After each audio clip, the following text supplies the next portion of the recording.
სალამი მოგესალმებით, ვაგრძელებთ ჯონ მაკარტურის საუბრების ქართულ ენაზე ატვირთვას. ეს არის ბიბლიური კითხვები და პასუხები, რომელიც ჩაწერილი იქნა 1994 წლის 23 დეკემბერს. შემდეგ კითხვა ძალიან საინტერესოა, მე რამდენიმე ინფორმაციულ ფაქტსაც მოგაწვდის ამის შესახებ, როდესაც პიროვნება დაასახელებს სახელებს, იქ ტერმინს შემოიტანს ბატონი ჯონი და იმასაც უფრო მას გიდო ჩაგაყენეთ, ვინც არ იცის რაზეა ლაპარაკი, რომელ სასამართლო პროცესია ლაპარაკი, მე ცნობილია ეგ ჩემთვის ფილმიც არის მაგაზე გადაღებული და უბრალოდ კითხვა არის ესეთი, ქრისტიანს შეუძლია სასამართლოში ჩივილი და უფლებების დაცვა. მე ესეთი ფორმულირება გავაკეთე, რომ უფრო ნათელი ყოფილიყო რაზე არის საუბარი. მოდით მოვუსმინოთ ფრედი. სალამი მოგესალმებით, გამარჯობა ჯონ, მე მქვია ფრედი. მათეს სახარების მეხუთე თავის სწავლების ფონზე, რომელიც ეხება მეორე ლოყის მიქცევას. იცით ხომ, ერთ ლოყაში რომ შემოგარტყავენ, მეორე უნდა მიუშვირო და გიყვარდეს თქვენი მტრები, ილოცო მათთვის, ვინც გდევნიან. მაინტერესებს თუ არა თქვენ სურვილი რომ გააკეთოთ კომენტარი კონკრეტულად პასტორ ჯერი ფოლველის ბოლონდროიდელ სარჩელზე, რომელიც მან წარადგინა სასამართლოში ლერი ფლინტის წინააღმდეგ. ახლა რაც შეეხება ამას, ეს იყო ძალიან ცნობილი кейსი. პირველ რიგში ამ პიროვნებაზე ჯერი ფოლველი, ეს არის ძალიან ცნობილი, უფრო პოლიტიკური აქტივისტი, ქრისტიანი პასტორი, რომელსაც დიდი ეკლესიაც ჰქონდა, მაგრამ მისი მთელი მოღვაწეობა წავიდა უფრო პოლიტიკური კუთხით. ამას ერქვა მორალური უმეტესობა, ლაპარაკი იყო ახალმემარჯვენეებზეც, ლაპარაკი ესეთი ტერმინიც და მას უნდოდა რომ პოლიტიკაში ქრისტიანები შესულიყვნენ და ამის ლობირებას აკეთებდა. ძალიან მდიდარი პიროვნება იყო, მისი ორგანიზაცია თავისუფლების უნივერსიტეტი, ესეთი ჩამოყალიბება, გონი ბენდუქიძესაც ეგეთი ჰქონდა, ხო, მაგრამ მისი მიმართულება სხვანაირი იყო. მოკლედ ეს პიროვნება იყო ძალიან პოპულარული, ტელეგადაცემები ჰქონდა მაგას, სატელევიზიო ეთერიც და პოლიტიკოსებს ალბათ ძალიან აწყობდათ ამერიკაში, იცით ხომ, ეს მემარჯვენე კონსერვატორ პოლიტიკოსებს აწყობდათ. და მოხდა ისე, რომ ეს პიროვნება ალბათ თვალში ეჩხირებოდა ძალიან ბევრს იმაშვებოდა ხომ ლიბერალებს და ერთ-ერთი იყო ჰასლერი, ეს ჟურნალი ჰასლა, როგორც პლეიბოი და ლერი ფლინტი იყო ახალგაზრდა, ალბათ ვინც ახლა ცოტა იციან, ფილმიც აქ ნანახი, ალბათ იციან ვიზია ლაპარაკი, ხომ, ლერი ფლინტი და მილოშ ფორმანმა ფილმიც მიუძღვნა ამას. იქ ბუდი ჰარელსონი თამაშობს ლერი ფლინტის როლს, მგონი დავრდომილი იყო როცა ეს უჩივის და ამ ჟურნალმა გააკეთა სარკასტული ესეთი შარჟი, ძალიან ისეთი უხამსი ამ ჯერი ფოლოვერსზე, ხო, იქ ლაპარაკი იყო რაღაცა დედის სექსუალურ ურთიერთობაზე, დალევაზე, ლოთობაზე, ეს ბევრი რაღაცეები რა, რომელიც ფანტაზია იყო, სარკასტული იყო. და ამ ჯერი ფოლოვერმა უჩივლა ამ ჟურნალს, გონი 45 მილიონი თუ რაღაცა იყო, ძალიან ცნობილი кейსი იყო, უფრო გახმაურებული და უფრო ალბათ მას ხმაური და რეკლამის გაკეთება უნდოდა, იმიტომ რომ მერე ისინი რაღაც გარკვეულწილად დამეგობრდნენ, არ ვიცი ხა საიდან მოდიოდა ეს მეგობრობა და არაფერი იმან მთავრობამ, სახელმწიფომ და სასამართლომ არ გაამართლა ეს და დაუწუნა, იმიტომ რომ პირველი ჩასწორება, first amendment იცით ხომ, ერთ-ერთი ცნობილი ჩასწორება კონსტიტუციაში რაც არის, ეს არის სიტყვისა და რელიგიის თავისუფლება, გამოხატვის თავისუფლება და ეს ჟურნალი ცნობილი იყო, ხო, ამ ასეთი იმითი და ეს პირდაპირ გასაგები არ იყო, ეს იყო სარკასტულად გასაგები და ეს არ იყო პირველი და ამიტომ მას არ ქონდა საფუძველი, რომ ეს სარჩელი ბოლომდე მიიყვანა. ესე დამთავრდა ეს ამბავი და ახლა ქრისტიანი მორწმუნეები ვინც იყვნენ ამას ესწრებოდნენ, ხო, ამ პროცესებს, ყველა ჩართული იყო ამაში და ჯონ მაკარტუნი და ვთქვა, რომ პოლიტიკური ასეთი ქრისტიანობიდან დისტანცირებული იყო ოდითგანვე, ოდიდგანვე და Warren Wiersbe-საც დაუბარებია თურმე Phil Johnson-ისთვის, რომ გადაეცი Jones, რომ არანაირად არ ჩაერთოს ამ პროცესებშიო, ხო? ძალიან ბევრი პასტორები ჩაერთენ ამ პოლიტიკურ პროცესებში და უჭერდნენ ხარს ამა თუ იმ კანდიდატს, რა თქმა უნდა, ყოველთვის რესპუბლიკელებს უჭერდნენ ესენი ხარს. ევანგელისტური ეს დიდი ხმამ გაიყვანა ალბათ დონალდ ტრამპიც ერთხელაც მეორეჯერაც ხო დიდი დახმარება გაუწია. ეს იყო ტრადიციულად ამერიკაში.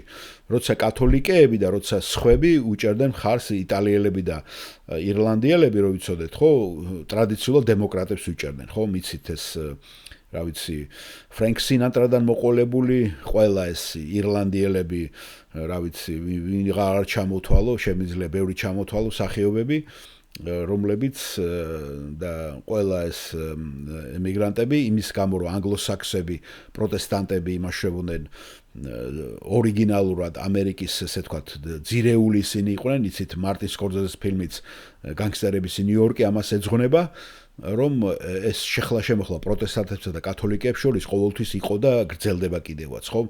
ეხლა კი ცოტა რაღაცა ზღვრები გაიდო, კათოლიკეები უფრო იმარჯვებენ და ბევრი კათოლიკეც ხდება, რო იცოდეთ პოლიტიკოსები და გამრავლდნენ კიდევაც კათოლიკეები, მაგრამ მიუხედავად ამისა, ეს დაძაბულობა ისევ შეიმჩნევა, რომ იცოდეთ ამათ შორის, მაგრამ როდესაც ახლა საქმე მიდგა თუნდაც დონალდ ტრამპის შემდგომში, ხო, გაერთიანდა ეს ქრისტიანული ხმა და არქიეპისკოპოსსაც რომის პაპმაც ხარი დაუჭირა დონალდ ტრამპს, იმას საერთოდ ამ ლიბერალმა პასტორებმაც ესე გააკეთეს, ხო? მოკლედ რო დაუბრუნდეთ ამ კითხვას, ბევრ ქრისტიანს აინტერესებს და ეს სწორი იყო და იხსენებს მათ ეს სახარებიდან და ბიბლიიდან და აინტერესებს ჯონ მაკარტურის აზრი ამ საკითხთან დაკავშირებით. და ჯონ მაკარტური კი, რა თქმა უნდა, მე სიამოვნებდი გაგცემთ პასუხს და კითხვის დამსველი ფრედი აგრძელებს. და მეორე, ზოგადადაც თუ განმიმარტებთ იმის გაკეთება კარგია, გასაგებია, როდესაც ბიბლია ამბობს, რომ ქრისტიანმა ქრისტიანს არ უნდა უჩილოს და არ უნდა გამოიყენოს სასამართლოები, მაგრამ მე ვსაუბრობ ქრისტიანი, როდესაც უჩივის სხვებს, არაქრისტიანებს, ვინც ზიანი მოგვაყენა.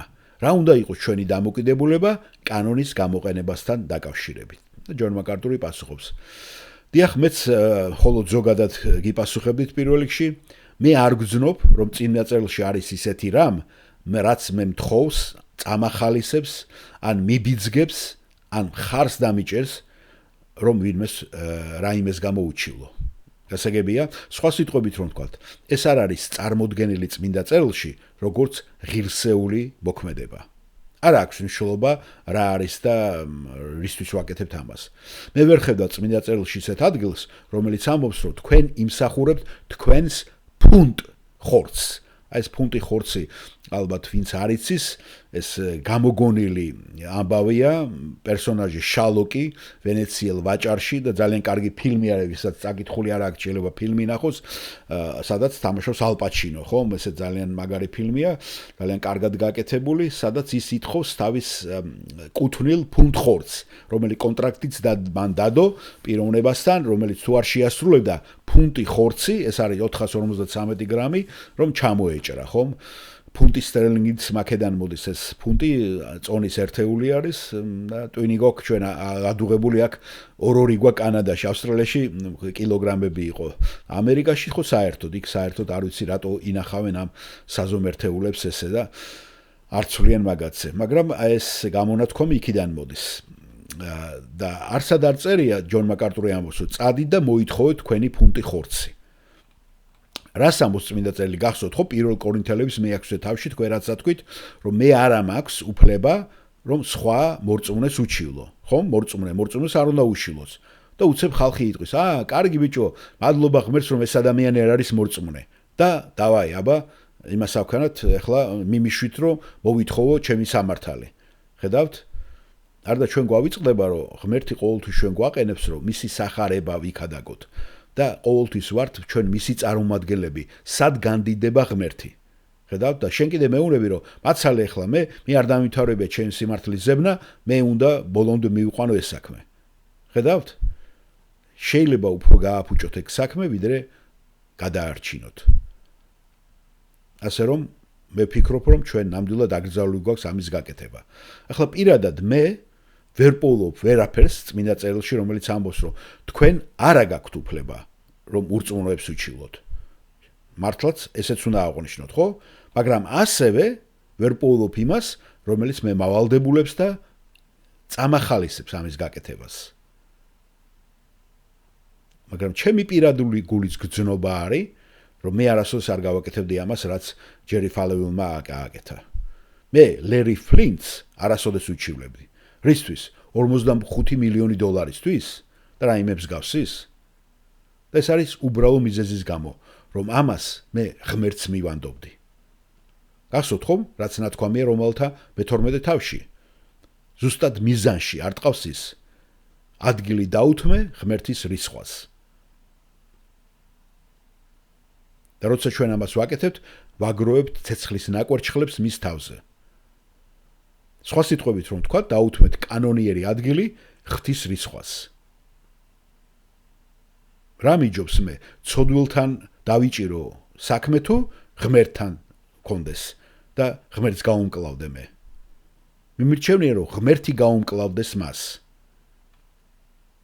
ფიქრობ რომ მე ამას არ გავაკეთებდი. ეს ჩემი პირადი განცდა მარტივი მიზეზის გამო, რომ მე არ თვლი, რომ ეს წმინდა წერილში არის წარმოდგენილი როგორც სათნო გითხარით ღირსეული ქმედება. მე მჯერა რომ წმინდა წერილი ძალიან ნათლად ამბობს, რომ შურის ზიება ჩემია, ღმერთი გვეუბნება ამას. მე გადავიხდი შენს საშელს, რაც გინდა შენ რო მოიპოვო. მე ვიძიებ შენთვის შურს, ამბობს უფალი. და გახსოვთ ეს უბრალოდ მე დამატების თვალსაზრისით გამახსენდა ახლა გამოცხადების წიგნში არის ადგილი, როდესაც შეღაღადებენ უფალს და ეუნებიან როდემდე უფალო როდემდე. გახსოვთ ხო ის ადამიანები, რომლეთა სისხლით დაიღვარა. და ესე იგი ქრისტიანები ელოდებიან ბოლომდე იმ შურიზიებას, რომელიც ღმერთი მოაწევს იცით, როცა მოამბობ ჩვენ არა გვაქვს უფლება. აგრძელებს ჯონ მაკარტური და როგორც ვისწავლეთ ჩვენ მათეს სახარებაში, ხომ, მისი წაკითხულიდან.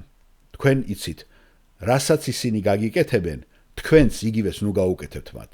ანუ არ ითამაშოთ მათი თამაში. და შემდეგ, როგორც ახლახან მოვიყვანე რომელთა მე-12 თავიდან, თქვამია რომ არავის არ აზღაურო და არ მიუძღოთ ბოროტებით. არ დააბრუნოთ ბოროტება ბოროტების ნაცვლად. ამიტომ იცხოვრე მშვიდად და არ იძიოთ შური. გულისხმობ რომ ეს არის ჩემთვის გასაგები, რომ არ ვიძიო შური. მას შესაძლოა ერთადერთი რაც მე ვიცი წმინდა წერილში, რაც ეხება ურწმუნოების წინააღმდეგ სასამართლო პროცესის საკითხს, არის ეს წმინდა წერილი და რაც ხელს მიშლის მე და მაკავებს ამ აქტისაგან. ასე რომ არსებობს რამოდენიმე მიზეზი, თუ რატომ არ გავაკეთებდი მე ამას. პირველი, მე ვერ ვხედავ რომ ეს წერილობით წმინდა წერილში არის გათვალისწინებული, რომ ეს უნდა გავაკეთო. მეორე, მე მირჩევნია შურის ზიება ღმერთს მივანდო. მესამე, მას ძალზე დამამცირებელი გავლენა აქვს სოფლიოს თვალში ქრისტიანებზე. როდესაც ისინი ჩვენ გვიყურებენ და როცა სოფლიო აკვირდებოდა ამ სპექტაკლს თუ ამ სცენას, რაც ხდებოდა ამ ჯერი ფალევილთან და ლელი ფრინთან დაკავშირებული, ჰასლერის ჟურნალთან დაკავშირებით, ხო, როცა უჩილა მან. რას მოვიგებ ჩვენ, როცა ვინმე ჩვენ კეთილ სახელს ცილს სამებს 45 მილიონი დოლარის მიღებით. რას ამბობს ეს? რომ ფული გვინდა ჩვენ და ფული აგვინაზღაურებს ჩვენ რეპუტაციას? ხედავთ? მაგრამ ერთადერთი რისი მიღება ჩვენ შეგიძლიათ სასამართლოში ეს არის ფული. სულ ეს არის. ეს არის მთელი აზრი. ამიტომ მე მიჭირს ასეთი რამის გაგება. მე არ მინდა ჯერი ფალევილზე რაღაცა კიდე ჩემი აზრები გითხრათ, გაგიმხილოთ. მე არ მინდა რომ ის გამსაჯო. უბრალოდ თქვენ ხომ შემეკითხეთ ჩემი გრძნობა და განცდა ამასთან დაკავშირებით, სულ ეს არის. გასაგებია? დიახ, მადლობ ჯონ, გასაგებია.